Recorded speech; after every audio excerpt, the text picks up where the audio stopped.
बिस्मिल्लाहिर्रहमानिर्रहीम। अस्सलाम वालेकुम। आपकी स्क्रीन पर ये जो शख्स आ रहा है, इसको कोई आम शख्स ना समझिए। ये तकरीबन पिछले 20 सालों में रशियन प्रेसिडेंट पुतिन की जो फॉरेन पॉलिसी है उसको बनाने में बड़ा किरदार अदा कर रहा है। ये शख्स जो बात करता है वो समझ लें कि रशिया की फॉरेन पॉलिसी का हिस्सा होती है। ये रशियन फिलोसोफर है और अपना थिंक टैंक पूरी तरह मैनेज करता है। और रशियन सदर पुतिन उसके साथ उसके इस तरह के ताल्लुकात हैं जिस तरह दो सगे भाइयों के होते हैं। अब आप अंदाज़ा कर लें कि सूरत हाल क्या है। इस शख्स ने जो ऐलान किया है वो आप ये समझ लें कि ये वो पॉलिसी है जो रूस इस वक्त करने के लिए जा रहा है। उसने कहा, हम आपको आज क्लियरली बता देना चाहते हैं कि हिजबुल्ला जो लड़ाई लड़ रही है ये असल में इसराइल की लड़ाई नहीं है कि इसराइल के साथ, ये पूरी दुनिया की जो ग्लोबल इलीट है, ग्लोबलिस्ट हैं, या जो ताकतवर ताकतें हैं, वेस्ट है, अमेरिका है, ये सारे मिलकर पूरे वर्ल्ड में एक भरपूर जंग छेड़ने जा रही हैं। और ये इतनी खतरनाक जंग होगी कि पूरे वर्ल्ड में कई ममालिक तहस नहस कर दिए जाएंगे। और उसने कहा कि मैं आज बड़ा क्लियरली कह रहा हूं कि अब वक्त वही है कि रशियन प्रेसिडेंट पुतिन को फौरी तौर पर हिजबुल्ला के साथ खड़े हो, उनको हथियार भेजें, डिफेंस सिस्टम भेजें, हर तरह की सपोर्ट इमीडिएटली फौरी तौर पर आप भेजें। और इस सपोर्ट के साथ इमीडिएटली आप हिजबुल्ला के साथ इस जंग में कूद दें इजराइल के खिलाफ। उन्होंने कहा कि ये जो इसराइल असल में ये प्रॉक्सी है अमेरिका की और मिडिल ईस्ट में लगने वाली है आग। तो इस सूरत हाल में अगर हमने इनको हथियार ना दिए और ये चीज़ें ना दी तो आप ये समझ लीजिए कि फिर बचना किसी ने नहीं है। असल में इस बंदे ने जो बात की है वो पुतिन का प्लान है और वो वाटर टेस्ट करना चाह रहा है, वो देखना चाह रहा है कि रिएक्शन क्या आएगा, वो ये करने के लिए जा रहे हैं। ये बंदा अलेक्जेंडर डुगिन कोई बात अपने से नहीं करता अनटिल के एस्टैब्लिश हो चुकी हो। यानी असल में चलिए हकीकत टीवी तो आपको कम से कम साल 1.5 साल से ये बात कह रहा था, अब लोगों को समझ आ गई है। आज फिर उस बात को हम दोहरा देना चाहते हैं। लड़ाई असल में जो होनी है वो इसराइल की रूस के साथ होनी है और इसराइल की चाइना के साथ होनी है। अल्टीमेट यही लड़ाई है। आप चाहे उसमें ईरान है, छोटी ताकतें बड़ी हैं, ये लड़ाई होनी है। रूस असल में इस लड़ाई में कूदने वाला है। अब सोचे जरा, लट से अगर ये काम हो जाता है तो रूस के ऊपर इन्होंने पाबंदी लगाकर उसको कॉर्नर कर दी। देखिए, आप जब किसी पर पाबंदियां लगा देते हैं तो वो अगला खुलकर खेल रहा है। वो नॉर्थ कोरिया गया, नॉर्थ कोरिया जाकर उसने काम क्या किया, उसने जाकर जो अपने मामला तय कर लिए। अब नॉर्थ कोरिया की फौजें यूक्रेन पहुंचेंगी 1 महीने के बाद, वहां पर वो लड़ाई करेंगी। एक तो ये वहां पर वो जा रहे हैं, हथियार उन्होंने दिए हैं, मिसाइल वो दे रहे हैं और अमेरिका पर वो एटमी हमला भी कर सकते हैं। एक ये चीज़ है। फिर इस सारी सूरत हाल में उसने एग्रीमेंट कर लिया, आप पर हमला होगा तो हम पर होगा। आपने पाबंदियां लगाई, अगला खुलकर खेल रहा है। और उससे भी बढ़कर जो मामला है कि आप देखिए, ईरान के साथ भी उनकी ये डील है कि भाई अगर आपको कुछ हुआ तो हम साथ खड़े होंगे, हमें कुछ हुआ तो आप। अब ये ईरान को कुछ होने वाला मामला क्या है, उसका ये मतलब है कि लेबनान जो प्रॉक्सी है वो किसकी है, वो ईरान की है। तो ईरान को अगर इनको कुछ होता तो ईरान को भी होगा। तो लिहाजा इन्होंने अब आइडिया फ्लोट कर दिया है कि क्योंकि यहाँ पर जब हमला होगा तो फिर शाम में भी होगा और शाम में बैठा हुआ है। रूस ने बशार अल-असद को भी नहीं छोड़ना, रूस को भी नहीं छोड़ना, लिहाजा आप इनको दे हथियार। हथियार देने का मतलब क्या है, हिजबुल्लाह को सबसे ज्यादा जरूरत इस वक्त है एयर डिफेंस सिस्टम की। अब वो एयर डिफेंस सिस्टम ईरान भी दे सकता है, ईरान ने दिया भी होगा, अब ये पता चलेगा जब जंग छिड़ेगी। लेकिन इसका मतलब ये था कि भैया आप कम से कम S-400 तो पहुंचाए ना लेबनान को। इसका मतलब है कि क्या हम S-400 वहां पर देखेंगे, एक चीज हथियार देखेंगे, और क्या हम वहां पर जेट्स भी देखेंगे जो रूस के हैं। क्या वो तैयारे वहां पर आएंगे, रूस की फौजें वहां पर पहुंचेंगी। ये अब सिनेरियो होगा। इसमें 2-3 तरह के स्टेप्स हो सकते हैं। पहला स्टेप ये है कि जैसे अमेरिका की फौजें इसराइल को सपोर्ट कर रही हैं, देखिए हकीकत भी आपको यही बात बता रहा था पिछले काफ़ी अरसे से कि अमेरिका इसराइल को खुलकर सपोर्ट कर रहा है। इस सारी सूरत हाल में गजा के लोगों को, ये मुस्लिम जो 57 ममालिक हैं, 1-2 को निकाल के ये क्या कर रहे हैं। इंडिया इसराइल को हथियार दे रहा है, मिसाइल दे रहा है, रॉकेट दे रहा है, और इसके अलावा ड्रोन्स दे रहा है, आर्टिलरी शेल्स दे रहा है और तमाम चीज़ें दे रहा है। और भाई अगर इंडिया दे सकता तो हम क्यों नहीं दे सकते। हम वहां पर क्यों नहीं अपोजिशन को ये कर सकते कि भाई ये सारी सूरत हाल में उनकी मदद करने। अगर आप नहीं दे सकते तो जाए ना, कम से कम फौजें तो वहां पर भेजें, एयरफोर्स तो भेजें। अब रूस के बारे में डिस्कस कर रहे हैं कि भाई उसको सपोर्ट करें। वो सपोर्ट कैसे है? हथियार देना, उनको हर तरह से पूरी तरह सपोर्ट या तमाम चीजें करना। अब वो कह रहे हैं क्यों? ये बंदा कह रहा है कि इसलिए करना क्योंकि ये जंग अब छिड़ने वाली है बड़े पैमाने पर, और जब ये जंग छिड़ेगी बड़े पैमाने पर तो ये पूरे रीजन को तबाह करके रख देगी। तो लिहाजा अब हमें उनको पूरी तरह हथियार, जैसे ईरान दे रहा, वो कह रहा है देने हैं, और देंगे तभी जाकर ये मामला हल होगा, वरना ये जंग हमारे सर पर जो मुसल्लत होने वाली है, ये इतनी ज्यादा तबाहकुन जंग है, इतनी ज्यादा तबाहकुन जंग है कि इसमें बचेगा कुछ भी नहीं। और उन्होंने कहा कि ये जो बड़ी दुनिया की सबसे खतरनाक जंग है, ये उसका हिस्सा है जो स्टार्ट हो चुकी है। अब सवाल यहाँ पर ये पैदा होता है कि अगर रूस ने इनको ये तमाम चीजें प्रोवाइड कर दी तो फिर तो रूस और इजराइल की ऐलान जंग हो जाएगी। देखिए, हो गया ये है मामला यहाँ पर कि इस वक्त हाइपरसोनिक मिसाइल यमन के हूसी मारे हैं, उन्होंने अमेरिका को पकड़ लिया है। उससे फायदा उनको ये हुआ है कि अमेरिका के जो वॉरशिप हैं, जहाज हैं, अब वो इतनी आसानी से रीजन के अंदर ऑपरेट नहीं कर सकते। ये तो बड़ी एक क्लियर बात होगी। जब आपके जहाज ऑपरेट नहीं कर सकते, आपकी चीजें ऑपरेट नहीं कर सकते, तो एक मामला बड़ा क्लियर हो जाता है कि आप अब इस लड़ाई में वो लेवल नहीं रहा। अब यही सूरत हाल पुतिन ने की है कि वो अफ्रीकन कंट्रीज को भी साथ मिला रहा। अब बोलीविया के अंदर क्या हुआ है, सारी दुनिया ने देखा है कि वहां का जो आर्मी चीफ है वो उस सदर को, जिससे पुतिन के साथ इतने अच्छे उसके ताल्लुकात है, पुतिन के साथ उसने मामला तय किया, उसको कहा कि भाई हम आपके साथ खड़े हैं, और आप सोचें कि 2 हफ्ते के बाद ही उसका आर्मी चीफ उठता है और जाकर पूरी तरह सदारती महल पर कब्जा करने की कोशिश कर रहा है, और फौरी तौर पर आवाम निकली है। उसने ये सिलसिला सारे का सारा मार्शल लॉ लगाने का जो सीन था उसको बनाया नाकाम। तो जब उन्होंने मार्शल लॉ नाकाम कर दिया है तो देन व्हाट नेक्स्ट क्या होगा? फिर मार्शल लॉ को नाकाम करने के बाद सूरत हाल उससे भी ज्यादा खतरनाक हो जाती है कि उन्होंने आर्मी चीफ को भी डिसमिस कर दिया और नया आर्मी चीफ आ गया और वो मामला आगे चला गया। अब आप बताइए कि इस सारे सिनेरियो के अंदर हालात किस जानिब जा रहे हैं? यानी वो बता रहे हैं कि छोटी छोटी जो ताकतें हैं वो सारी की सारी रूस के साथ जो खड़ी होंगी उनके साथ ये मसाइल आएंगे। तो अब इस बंदे ने जो बात की है ये असल में रशिया की फॉरेन पॉलिसी का हिस्सा है। ये होने के लिए जा रहा है ये सारा काम।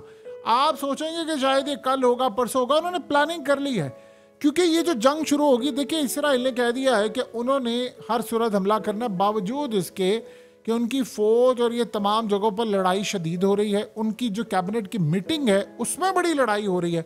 आर्मी चीफ को बुरा भला कह रहे हैं कि भैया आप लोग लड़ने के तैयार नहीं हो, फलाना नहीं हो। अब यही मौका है। अब इस सारी सूरत हाल में सबसे बड़ा मामला ये है कि इसराइल पहली मर्तबा यानी कमजोर पोजीशन और कमजोर सूरत हाल में इस वक्त आपको होता हुआ नजर आ रहा है। तो इस सारे सिनेरियो में सबसे बड़ा मामला ये है कि अगर ये इस जंग में कूदते हैं, और ये कब कूदेंगे, 2 सिनेरियो। पहले तो ये देंगे हथियार, ये तमाम चीजें। अगले मरहले पर होगा ये कि लिबनान की जब लड़ाई होगी तो उनके ऊपर बड़ा हमला आएगा। अमेरिका ने असल में पैगाम ये दिया है कि अगर पूरी तरह तबाह होता है, इसराइल की तबाही आती है, तो फिर हम इस जंग में कूदेंगे। वो कूदेंगे तो साथ तो पूरी नेटो को लेकर आएंगे। तो जाहिर सी बात है, जब ये काम होगा तो रूस तो पीछे नहीं हटेगा, फिर रूस की फौजें भी वहां पर उतर जाएंगी। तो ये जो जंग का अब सिनेरियो बन रहा है वो हम अपनी आंखों से देख रहे हैं। आपने एक चीज गौर नहीं की कि ट्रंप ने क्या बात की? ट्रंप की बाइडेन से डिबेट चल रही है, लेकिन उसने जो कल बयान दिया वो सबसे ज्यादा स्ट्रांग है। उसने कहा है कि हम बिल्कुल इंचेस दूर हैं तीसरी बड़ी जंग के, जो कि इस वक्त पूरी दुनिया को लपेट में लेने वाली है। हम ज्यादा दूर नहीं रह गए। अगर किसी को ये लगता है कि ये बड़ी जंग शुरू नहीं हुई, तो एक बात आप ज़हन में रख लें, यूक्रेन से इसका आगाज हो चुका था। ये जो गजा में इसका स्टार्ट अगले स्टेप पर हुआ। लिबनान और हिजबुल्लाह के साथ जो लड़ाई होगी वो पीक पर जाएगी, और इसके साथ साथ बाकी ममालिक लपेट में आएंगे। अब आप गौर करें चीजें हो क्या रही हैं। मोरक्को ने इसराइल का जो शिप आ रहे थे, जो गालबन हूथियों से बचाकर ला रहे थे, स्पेन ने लाने से इनकार कर दिया, वो सपोर्ट कर रहे हैं। अब अगले मरहले पर एक बंदर बांट होने वाली है और साइड्स लेने की तैयारी। उसमें होगा ये कि उर्दन से लेकर कई कंट्रीज ओपनली इसराइल के साथ खड़ी हो जाएंगी। मुस्लिम कंट्रीज होंगी, इस्लामिक वर्ल्ड, वो इसराइल के साथ खड़े होंगे। और उसमें आपको नजर ही आएगा, भी हम अक्सर औकात ये बात कहते हैं कि जी 57 ममालिक हैं और इस्लामिक वर्ल्ड है, और अर्दुगान भी चीख चीख कर पागल हो गया है कि भाई ये भेजो, कब भेजोगे, सब कुछ तबाह हो जाएगा। उसने तो क्लियरली कहा है कि अंकारा का अगला नंबर आ चुका है। अब सीन ये है कि ये जो लड़ने के लिए नहीं जा रहे, आपको नजर ही आएगा अगले कुछ अरसे के अंदर के ओपनली सपोर्ट किया जाएगा कि भाई आप इसराइल के साथ खड़े हैं। तो आप ये देखेंगे कि 10, 15, 20 ममालिक तो वैसे ही इसराइल के साथ खड़े हो जाएंगे जो इस्लामिक वर्ल्ड के हैं। बाकी सारे अपनी पोजीशनें ले लेंगे, कुछ रहेंगे न्यूट्रल, कुछ दिखाने के लिए न्यूट्रल होंगे, अंदर खाते इसराइल से मिले होंगे, अमेरिका के साथ भी मिले होंगे, और उनमें से ज़्यादा 5 से 6 मुल्क ऐसे होंगे जो कहेंगे कि ठीक है जी, हम ईरान के साथ खड़े हैं, या हम रूस के साथ खड़े हैं, या लेबनान के साथ खड़े हैं। अब ये जंग अगले पैमाने पर जाने वाली है और अब आप इसको रोक नहीं सकते। और सबसे बड़ी बात ये है कि ये देखने वाली सूरत हाल होगी। देखिए, ईरान ने किस तरह बचाना है हिजबुल्लाह को। सबसे पहले एक बात समझ लें, अब ईरान में आज जो इलेक्शन हुए हैं, अब जाहिर सी बात है उसमें मसूद ने बड़ी अच्छी तरह लीड लिया है, लेकिन प्रॉब्लम सबसे बड़ा ये वहाँ पर आया है कि वहाँ पर वो कह रहे हैं कि इनफ मेजॉरिटी नहीं ली उन्होंने, यानी एक बड़ी एब्सोल्यूट मेजॉरिटी जो होती है वो नहीं ली, 50% से ज़्यादा। तो लिहाजा अब काम ये है कि 5 जुलाई को दोबारा रन ऑफ होगा, दोबारा इलेक्शन होगा, और उसमें पता चलेगा कि पहले 2 जो कैंडिडेट हैं, पहले और दूसरे नंबर पर आने वाले, उनके आपस में दोबारा मुकाबला होगा और पता चलेगा कि कौन ज़्यादा वोट लेता है।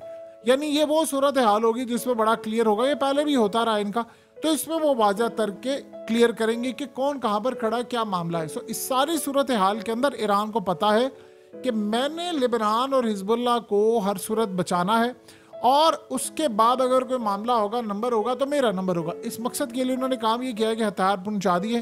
देखिए, जो रूस ने तेहरान के साथ यानी ईरान के साथ डील फाइनलाइज की है, उस डील का एक मेजर हिस्सा आप समझ लें वो ये है, उसमें उन्होंने बड़ा क्लियरली इस चीज़ को मेंशन किया है कि अगर हम पर हमला होगा तो आप हर सूरत हमें बचाने के लिए आएंगे। तो अब आप बताएं कि अगर ईरान की प्रॉक्सी लेबनान के ऊपर हमला होगा तो रूस शाम से बैठा वो मदद करने के लिए नहीं आएगा। और इसके बाद जो शाम के अंदर बशार अल असद की हुकूमत है वो भी ईरान की साथी है, और ईरान की एम्बेसी भी वहाँ पर है जिसको हिट किया गया था। तो अब असल में जो ये सारी सूरत यार सामने आ रही है, अलेक्जेंडर दुगिन जो बात कर रहे हैं, वो असल में अब रूस की फॉरेन पॉलिसी का हिस्सा बनने जा रही है। ये असल में बड़ा क्लियर मामला है कि रूस को बचाएंगे अफ्रीकन्स, नॉर्थ कोरिया के लोग, और इस्लामिक वर्ल्ड और चाइना, और वो उनको बचाएगा। बड़ा क्लियरली अब हो गया है। इसीलिए आप देखिए कि अफ्रीकन कंट्रीज के जो लीडरान है वो पुतिन से जा कर मिलते हैं, और जब वो मिलते हैं तो यही मामला सामने आ रहा है कि भाई हमने यहाँ से यूरोप को निकालना है, उनके अड्डे खत्म करने। अब सबसे बड़ा काम आप जानते हैं क्या हो रहा है इस वक्त? चाइना और रूस बाकायदा पूरी कोशिश कर रहे हैं कि किसी तरह अमेरिका के अड्डे जो मिडिल ईस्ट में है इनको ख़त्म करवा दिया जाए। देखिए, यहाँ तक तो वो कामयाब हो गए हैं ना, कि चाहे सऊदी अरब हो, कतर हो या बाकी हो, इनको उन्होंने बावर करवा दिया है कि वो किसी सूरत अपने अड्डे इस्तेमाल नहीं करेंगे, और ये अड्डे किसी सूरत जो ईरान के खिलाफ इस्तेमाल नहीं होंगे, ना लेबनान के खिलाफ, ना हूसियों के खिलाफ। लेकिन अगला मरहला उनका ये है कि हमने यहाँ से इनके अड्डे ही ख़त्म करवाने, और ये भी पॉसिबिलिटी है क्योंकि याद रखिएगा साइप्रस के ऊपर भी हमला करना है इस वक्त लेबनान ने, और लेबनान जब हमला करेगा तो फिर उसमें बड़े मामला सामने आएंगे खुलकर। और इसमें सबसे बड़ी बात ये होगी कि बड़े ममालिक इसको कूदेंगे नहीं कूदेंगे, ये एक स्टेप होगा। सो ये बात बिल्कुल ठीक है कि जो लेबनान की जंग है ये इतनी बड़ी है कि आप गजा को भूल जाएंगे, ये सबको लपेट में लेने वाली है। ये अगर कोई सोच रहा है कि जी ऐसा नहीं होगा वैसा नहीं होगा, तो ये किसी गलत फहमी में ना रहे, हम सब इससे मुतासिर होने वाले हैं। अब आपको ये बात समझ आई है कि क्यों रूस की जो जंग है वो ख़त्म नहीं की जा रही। यूक्रेन वाला मामला वह ये है कि कल यूक्रेन का जो एरिया था बड़ा ख़ास, जहाँ पर यूक्रेन की फौजें थी, रूस ने वहाँ पर जाकर कब्जा कर लिया और वहाँ पर उन्होंने उसको टेक ओवर कर लिया। ये बहुत बड़ी विक्ट्री थी। अमेरिका को अब ये लग रहा है कि यहाँ पर अगर रूस इतना ताकतवर हो गया है, असल में इन्होंने लगाई थी उन पर पाबंदियाँ लगाने के बाद पहले तो वो ज़रा छुप छुप कर खेल रहा था, खुलकर। जब आप किसी पर पाबंदियाँ लगाते हैं तो अगले फिर खुलकर खेलता है, वो कहता है लगी हुई है ना पाबंदियाँ। हो ये रहा है कि इसीलिए पुतिन ने मोदी को बुलाया वहाँ पर कि भाई यहाँ पर आओ, और आकर पैगाम उन्होंने अमेरिका और बाकी ताकतों को दिया है कि देखो तुमने लगाई हैं पाबंदियाँ, और जिनको तुम प्रेशर डाल रहे हो मैं उनसे पहले बातचीत करूँ। अमेरिका ने तो जाहिर सी बात है मोदी को बुलाना था, लेकिन वो कैसे बुलाते, वो तो जान नहीं रहा रूस के साथ है। एक तो पुतिन ने उसका शुक्रिया अदा करना, दूसरा उसको कहना कि भाई यार तुम मेरे साथ खड़े हो, ये क्लियरली, क्योंकि आगे आगे आना है बहुत ज़्यादा प्रेशर, और इतना ज़्यादा प्रेशर आगे आना है कि कोई उसको अफोर्ड नहीं कर सकता, कोई स्टैंड नहीं कर सकता। सो लिहाजा अब ये देखेंगे कि इंडिया के अंदर क्या वो स्टैंड करते, अगर नहीं करते तो क्या वहाँ पर भी अमेरिका ने अदम एतमाद लानी है, वहाँ कोई रिजीम चेंज ऑपरेशन उसने करना है। अगर रिजीम चेंज ऑपरेशन कर रहा है तो वो कैसे होगा, क्योंकि जो भी इस वक्त रूस के साथ खड़ा हुआ है वो उसको नहीं छोड़ने वाले।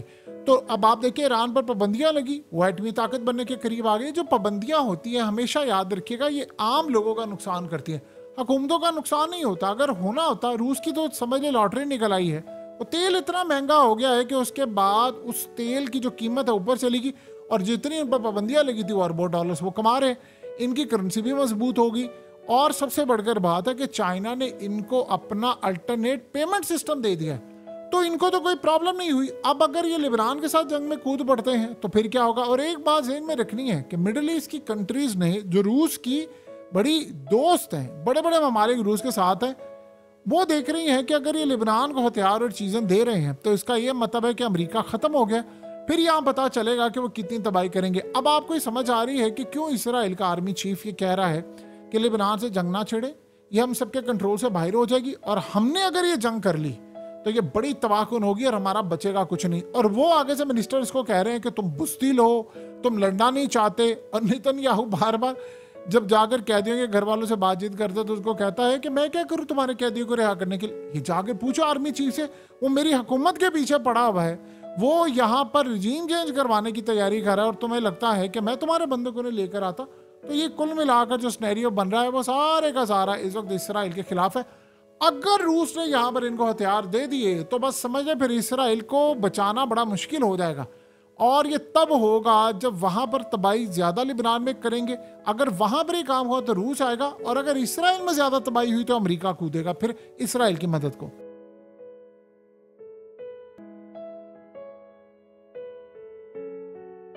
हकीकत टीवी को सब्सक्राइब करना मत भूलें, वीडियो को लाइक करें, शेयर करें और कमेंट सेक्शन में अपनी राय का इजहार जरूर करें।